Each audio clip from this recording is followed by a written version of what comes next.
Well, obviously the last one didn't go exactly how you might have hoped, so kind of a crazy one. What lessons do you take out of an experience like that? Wear goggles inside the fight. No, like you said, it was definitely an unfortunate event, and it was crazy how it happened. But like, I still gained a lot from that. You know, showing the UFC I'm willing to step up on 3-week notice, take a main event fight, not afraid to go 5 rounds, not afraid to fight somebody that's top 5, top 3. So it's like there's positives, and then there's definitely a lot of negatives. But me, I gotta always look on the brighter side. Yeah, I know you kind of campaigned wanting the rematch to run it back, and of course that didn't happen. Now you guys are on the same card. I mean, is there a little something personal there? I mean, do you take some offense to the fact that he's fighting somebody else? Yeah, you know, it's one of those where there's a little salt on my shoulders right now, but it's all good. It's like, for me, I got to get past Demian Maia. I don't want to get distracted with Leon and then wait in the back and give Leon a 3-piece and a soda. Then maybe that'll give me my rematch. It's a good plan. What did you think when they gave you Maia? I know it wasn't the fight that you were looking for, but obviously a legend in the sport. So what do you think when they matched you up? I was actually very excited for it because it was one of those fights I actually called for too. If I knew that I was going to get the Leon fight, because he's still a huge name, a great name, big name, and he's a legend respected by all fighters. And to have a guy like that on my resume before he retires is going to be great. And like, literally, you know, you have a million people, oh, he's 42, yada, yada, yada, end of his career, but he's literally 3-1 out of his last 4. And he literally almost beat Gilbert Burns. He had him in a bad spot, mounted him, took his back. So it's like, he's still dangerous. So I'm not looking past him.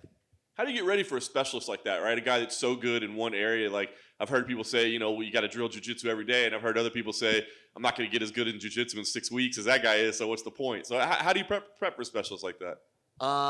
For me, it was like being very smart, putting on the gi, jumping guard a lot, doing a lot of flying triangles. No, I'm kidding. Like you said, I'm not going to learn all that jiu-jitsu in one day, one camp. So it's like, I didn't focus on that. I looked at the other things. You know, he's 43 years old.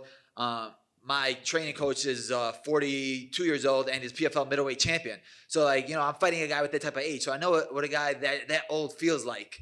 So Lewis Taylor, I got him back there with me. So I got everything I need with him.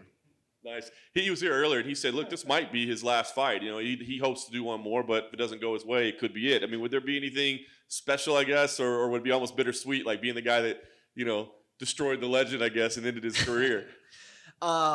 You know, honestly, it's an honor to fight him and have him on there. And like, when I do beat him and he does retire, like, I'd rather have that than him lose 5 or 6 in a row, and then you're looking at him like it tarnishes like your legacy type thing. And I feel like he's held to a high standard right now because he was that guy that didn't change his game. He knew what he was good at. He did jiu-jitsu and he stuck with it. And he won a lot of fights where they fought for the title twice.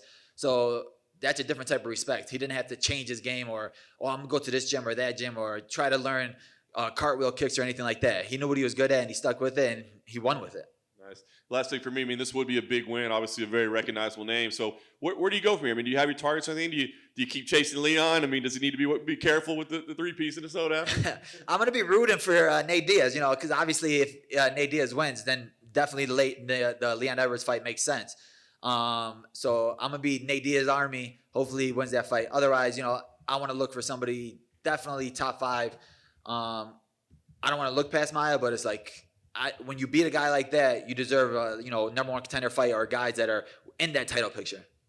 Well, right here, you like in February after your win, you were calling out Li Jingliang, saying like, it doesn't make sense for me to call out these big names because I'm I think your phrasing was high risk, low reward for a lot of these fighters. Now you're getting Demian Maia, someone, as you said, future Hall of Famer and all of that. So do you think that is a direct reason you got this fight because you are willing to step on short notice against Leon Edwards? Yeah, definitely. Like you said, like I called for Li Jingliang because I'm sitting there, man, I won 8 of my last 9 fights. They haven't given me a ranked opponent. All these guys are saying no. And I'm like, what the heck? What do I need to do? Then I was like, me and my coach were literally talking. We're like, dude, we have to be ready to step up because that's the only way that these guys can't say no is if it's a week notice fight. They already had a full camp, so they have to say yeah. So then we figured it would be that way. And I'm glad like the UFC respected that enough to give me a bigger name than Li Jingliang. And then so I still skipped a couple of rungs on that ladder to the top. Is that still going to be your mindset moving forward? Because like I think Kevin Holland even said at one point, like the higher you get ranked, the less short notice fights you're going to be able to take, or the less active you're going to be. And I like to be active. So the higher you get ranked, Are you still going to try to stay ready for these short notice fights? Because still in that top 5, no one's really fighting each other at this point in the welterweight division. Yeah, it's like one of those things. Like guys like Holland shouldn't be taking short notice fights because he sucks in wrestling. Me, I'm good everywhere, so I could compete with any of these guys, top 5 to top 3 in any aspect of martial arts. So like, I'm not gonna be afraid to take a short notice fight like that because I know I could compete with these guys anywhere, and I'm always in shape and I'm always ready. So like, I'd rather take a short notice fight because I mean, like you said, it's like there's less nerves with it. You're not sitting there studying this guy for 8 weeks, dieting hard, sitting there being annoying and being hangry all the time. So it's like, all right, I just got to do that for 1 week. Cool, let's do it. And we can't have you up here without bringing it up. A lot's going on overseas. I think you're probably the kind of the face of in the UFC for like speaking out about what's happening in Palestine and everything. So has that been a distraction at all to you with people approaching you, or even your mindset being on what's going on over there? It's one of those things where it's like you literally get depressed just going on social media because you see it, and that's where you get the real news is from social media nowadays. But for me, it motivates me because it shows me that I'm fighting for something more, knowing that those people are looking up to me and knowing that like a win for me is a win for them. So I just want to give these people something to cheer about, something to be happy about. Whether it's for 1 day or 1 week, that I know that my win is their win. Belal, right here. Just a question about your mindset in terms of preparation and having to take that long road. All these fights you're winning and waiting for a ranked opponent. Then you finally get Leon and that happens.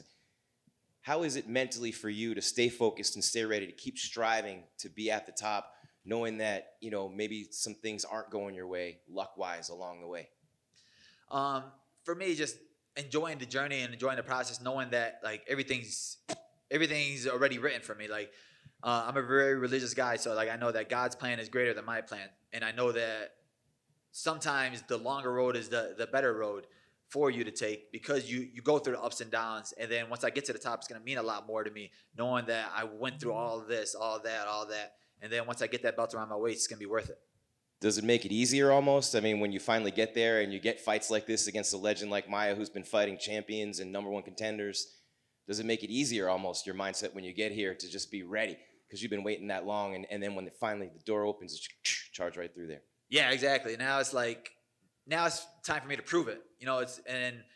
A big thing, it was like you don't want to go in there. Obviously, I respect Demian Maia; he's a legend. So, but like I don't want to go in there. Oh my God, I'm fighting Demian Maia. Like I belong with these guys. So it should be one of those things like Muhammad's fighting Maia. It's not like, oh man, he's fighting a legend in Demian Maia. I'm gonna be a legend myself, so I'm ready for it. And a big crowd, the biggest and best fight card they've ever seen in Arizona. I know you're excited to be a part of that. Yeah, I can't wait for that energy, man. It's gonna be a different type of energy. I'm already getting used to it again. Fans waiting outside looking for you just to sign an autograph or something like that. And it makes fight week real again. It's showing us that we're getting back to normal. Thank you very much. Good luck. Well, over here.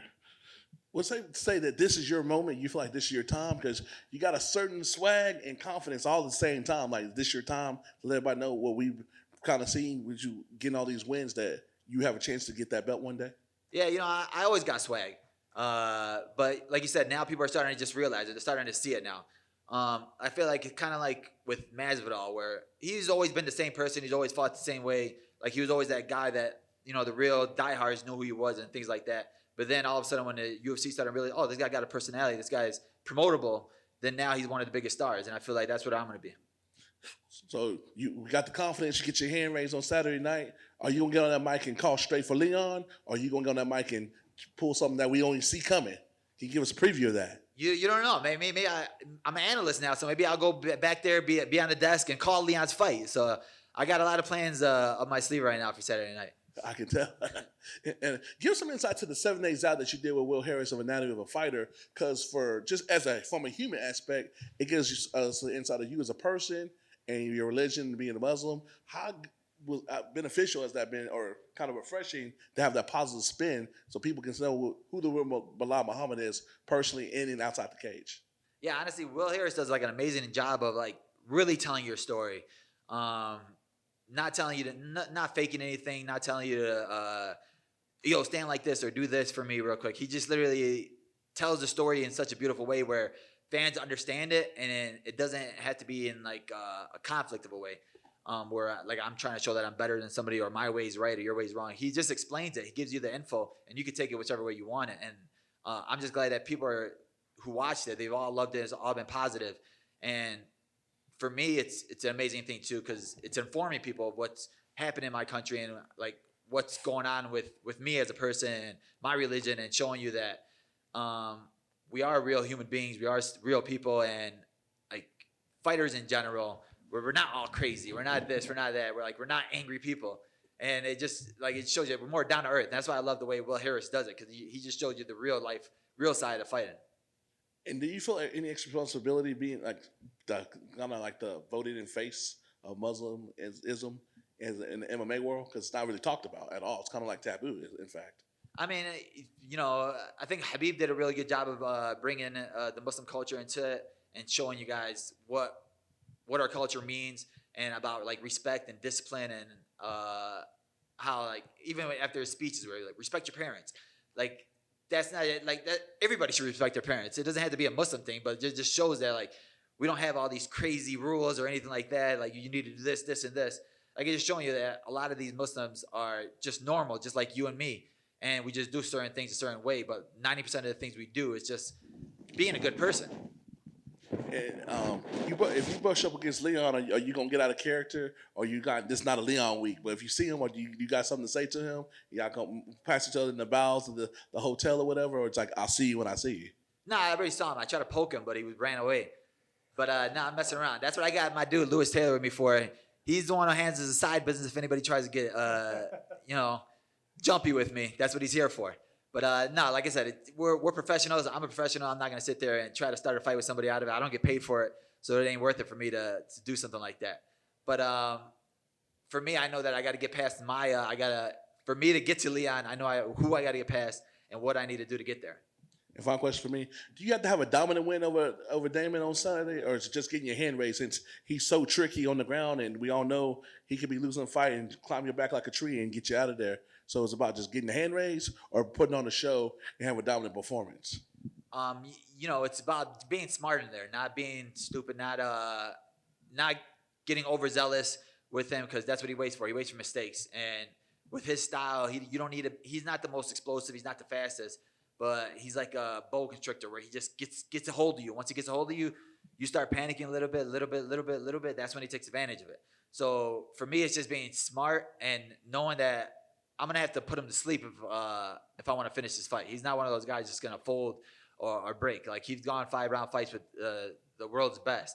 So I got to go out there. I got to put on a show, and I got to show the world that this guy's a contender. Like people are talking about Usman fighting, going up to middleweight and things like that. But now there's still some names at 170 that he needs to beat first, and I feel like I want to be one of those guys. Belal back here. Belal over here. Despite the last fight, you're on a fantastic run right now. So I'm just curious, is there somewhere you would say that was a turning point maybe to what led you to the great run you're on now? Not really. It's just staying the course. I don't want to overdo it, overthink it. That was my biggest thing, is always overthinking. Oh, I need to do this, or I need to do that. Maybe I should train with this guy, or maybe I should bring in this guy or that guy. I got a good core of people around me, and they've been with me for so long that they know where I was and how I grow each time. And even after wins, my coach literally the first thing he's telling me, oh, you should have did this, this, and this. Like we're working on fixing our faults, not celebrating the win too much, because we know we want to be the best in the world. And to be the best in the world, you have to keep evolving and keep getting better. And I feel like that's what I'm doing now, is always looking to improve no matter what, not getting comfortable. Oh, why I won this many fights, so I'm doing the right thing. So let me make weight and I'll be fine. So do you believe that MMA is more of a mental sport than physical, you'd say? Yeah, I think it's literally 90% mental. Because I can see too, you see guys nowadays with the calf kick a lot of the time too. It's like, are you going to be tough enough to walk through it, or are you going to fold like a McGregor or somebody like that? Because you're sleeping in silk sheets. So it's like for me, you got to be mentally strong and you got to be prepared for everything in there. And to have that mentality, you have to train that every day as well. All right, thanks, Belal. Good luck. Well, over here, this way. How excited are your friends or family that finally they can come and see you? I know they went to Las Vegas, even though they couldn't get into the Apex and see you. It's amazing. You know, like I said, they would literally come down to Vegas just for Saturday, just to eat dinner with me afterward. So it's gonna be amazing. That's finally gonna be in the crowd, and this is gonna be the first fight my dad's ever gone to of mine. Never went to any of my fights before, so it's gonna be amazing to have him in the crowd. I know you've been really close with Horatio Gutierrez. How helpful he's been in your preparation for these couple of fights? Honestly, Horacio's been like a big key in all my camps, and like literally like an amazing coach, but also like an amazing fighter. And I just can't wait for him to get back on this stage because he belongs here. And once he gets here, he's not gonna leave. You know, you've been training with Ignacio and Horatio and Jair. How much would you say that you have this now like Latino Mexican striking in your own style? Yeah, like you said, they're all creative guys. They're amazing guys. They're all like some of the best strikers I've ever gone with. So they're helping me evolve my game. They're helping me change and be more creative with my type of striking, and like even with their way of thinking. It's amazing to have those guys around me, and like they're all like young guys who've been training since they were 5 years old. So they've been in the sport for a while, and they understand the way the body moves with striking and things like that. So it's been a great room of knowledge with all those guys. Thanks a lot. Thanks. Did your dad not go to your fights for a reason? He just not like to watch you fight? My dad's literally he had his own business, so like he would work 13, 14-hour shifts. So like he was never able to leave. He's one of those guys, old school. You don't need a vacation. Are you serious? I'm not taking a day off. What's wrong with you? So now like his store got closed down. So like he's been at home and he's been chilling. So now it's finally like it's worth it now.